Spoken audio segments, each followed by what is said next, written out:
Hello, I'm Alicia McFarland. Now is the time to learn the lessons of the nation's response to the COVID pandemic, according to the Health Minister. A major inquiry into the handling of the health crisis over the past 4 years has been announced. It's expected to take 12 months. Mark Butler says the scope is broad-ranging, but it's not a royal commission. The inquiry will be encouraged to engage with all stakeholders and members of the public very broadly right across the country to think about this response in its broadest and deepest sense. But the coalition isn't happy with the terms outlined in the inquiry. Shadow Health Minister Anne Ruston says it'll gloss over important things like decisions made solely by state and territory governments. The government and the Prime Minister are saying that actions taken by the states and territories are explicitly excluded from the scope of this inquiry. Basically, this brings into question the purpose of this inquiry in the first place. A lucky escape for two people after the light helicopter they were in crashed at Sydney's Bankstown Airport this afternoon. It happened just after 2 p.m. The Transport Safety Bureau is set to investigate. Australia's leading engineers and applied scientists are calling for net zero by 2035, 15 years earlier than our current target.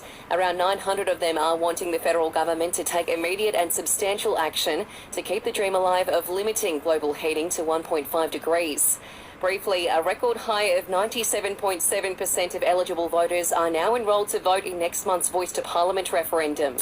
After this, there is no turning back. You sip the red can, the story ends. You sip the black can, you enter dreamland. And I show you just how good the truth can taste.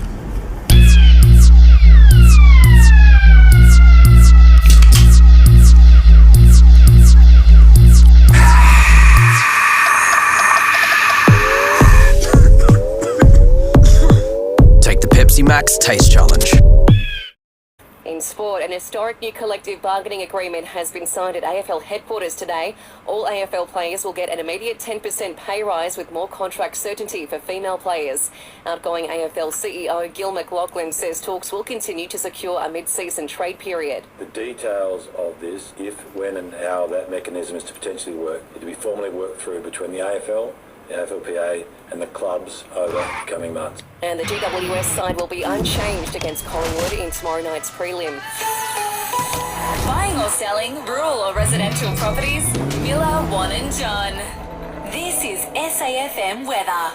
Partly cloudy and 15 for the rest of the day across the Limestone coast. Tomorrow, cloudy and 16, and it's going to be sunny and 20 on Saturday.